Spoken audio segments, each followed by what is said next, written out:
అందరికీ నమస్కారం. మీరంతా సంతోషంగా ఉన్నారు అనుకుంటా. మా కుటుంబం కానీ సంతోషంగా ఉన్నాము.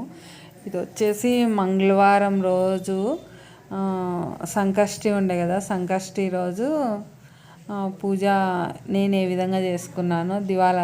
దేవాలయానికి త్రిలింగేశ్వర దేవాలయంలో వినాయకుడు కానీ ఉన్నారు కదా, అక్కడ స్వామి దర్శనానికి కానీ వెళ్ళినాను. ఈ ముగ్గు వచ్చేసి ఈరోజు ఉదయమే, నిన్న ముగ్గు అయితేనా నేను వేయలేదులేండి. మొన్నటి ముగ్గు నిన్న వీడియోలో చూపించిన. ఎందుకంటేనా నిన్న మాకైతే నిన్నంతా వర్షం వచ్చింది. మొన్న కానీ కొంచెం వస్తానే ఉంది, వర్షం అయితే వస్తానే ఉంది.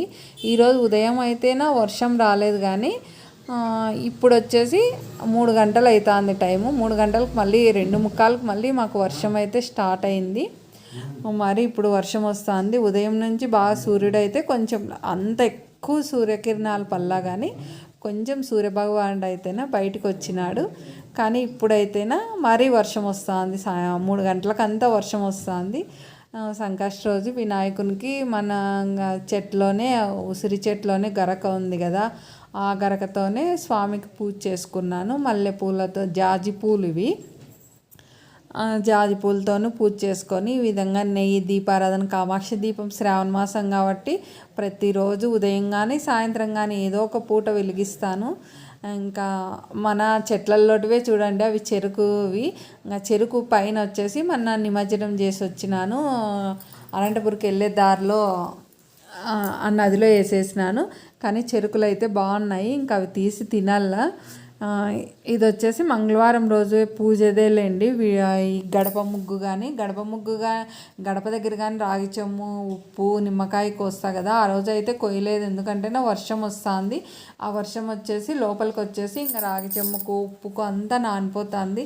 ఇట్లా ఇబ్బందులు అయినప్పుడు అట్లా అంతా ఏం నేను చేయను. బాగున్నప్పుడు, బాగా వాతావరణంగానే అనుకూలంగా ఉన్నప్పుడే కదా మనం ఇట్లాంటివన్నీ చేసి. కానీ దిష్టికి అయితేనా నిమ్మకాయలు తీసుకోవాలా, ఇంటికి గుమ్మడికాయ కట్టుకోవాలా, ఎన్నో రకాలుగా చేసుకుంటానే ఉండాలా. ఇప్పుడు కాలంలో, కలియుగంలో ఇట్లాంటివన్నీ ప్రతి ఒక్కరికి తప్పవు. ఇట్లాంటివన్నీ చేసుకుంటా అంటే మన ఇంటికి వస్తారు చూడండి, మన కళ్ళ చూస్తారే, వాళ్ళు దానిల కల్లా చూసే టైంలోనే ఆ దిష్టి అనేది అవి పీక్కుంటాయంట.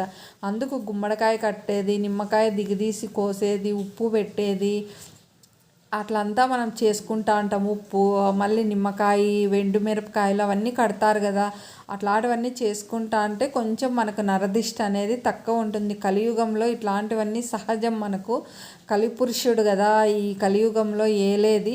అందుకు ఇట్లాంటివన్నీ మనం చేసుకుంటా ఉండాల, తప్పదు. మనకల్లా మన ఇంటి పైన, మన కుటుంబం పైన, మన పైన దిష్టి పడకుండా ఇట్లాంటివన్నీ చిన్న చిన్న రెమెడీలు చేసుకుంటా అంటే మనకు దిష్టి తగలుకోకుండా ఉంటుంది. మరి ఇంకొచ్చేసి ఇంకా ఆ రోజు సంకష్టి కదా, వినాయకుని దర్శనం చేసుకున్న. స్వామి చూడండి తక్కువ పూలతో అయినా గరకతోనే ఎంత బాగున్నాడు కదా, చూపేసి కదా. ఇంకా లోకమాత ఇమ్మ పార్వతీదేవి చూడండి, సకల లోకాలనేలే మాత మణిదీపవర్ణము తల్లి పార్వతీదేవి. త్రిమాతలు ముగ్గురు కలిస్తే పార్వతీమాత రూపం అంట. లక్ష్మి, సరస్వతి, పార్వతి కలిస్తే ముగ్గురు జగన్మాత దుర్గమ్మ అవుతుందంట.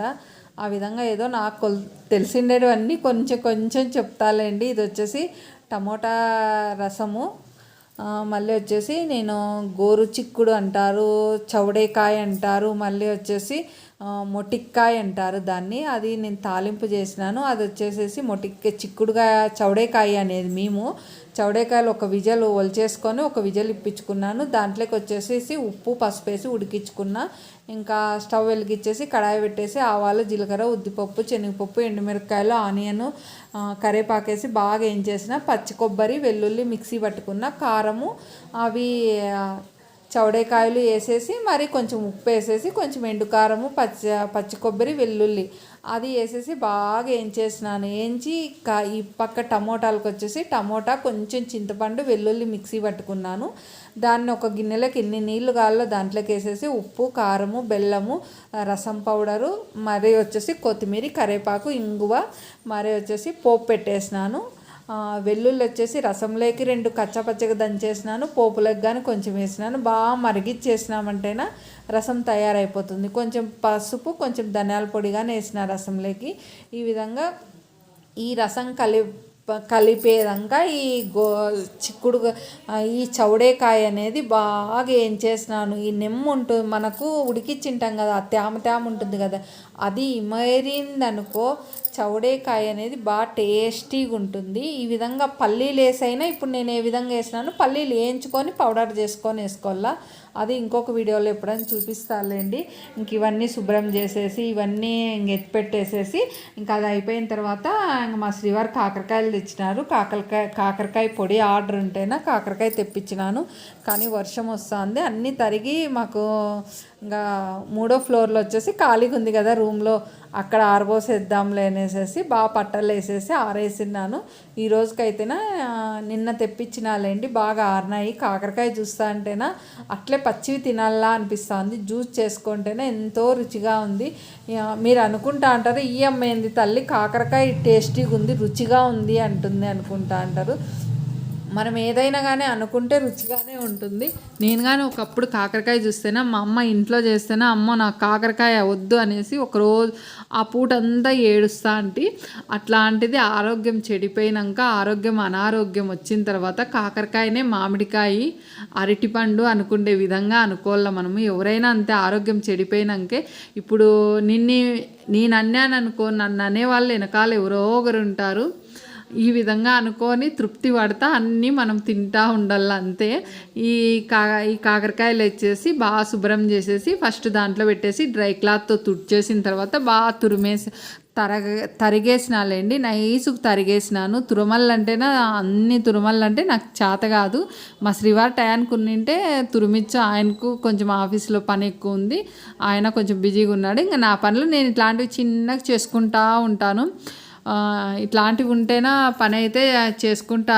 చిన్నగా ఇంట్లో పని అయితేనా నిలపకుండా డోర్ వేసేసుకుంటాను. 10 గంటలకంతా దేవాలయానికి అన్నీ పోయి 12:30కి అంతా నేను భోంచేసేది కదా, అంతవరకు చిన్న చిన్న పనులన్నీ చూసుకుంటా. భోంచేసినాక కానీ అరగంట అవి ఇవి ఎత్తిపెట్టేసి కాసేపు అట్లా ఇట్లా తిరిగి మరి గంట సేపు నేను పనుకుంటాను లంచ్ చేసిన తర్వాత. కానీ ప్రతిరోజు నా దినచర్యలు ఈ విధంగానే ఉంటాయి. ప్రతి పని ప్లానింగ్తోనే చేస్తా ప్రతిరోజు నేను. ఆ విధంగానే చేస్తా. ఇంకా కాకరకాయలు కడిగేసే లోపలే రసంగాని మరిగేసింది. ఇంకా రొట్టె ఒక్కటి చేసేలా. మనం మరొక వీడియోలో కలుద్దాం.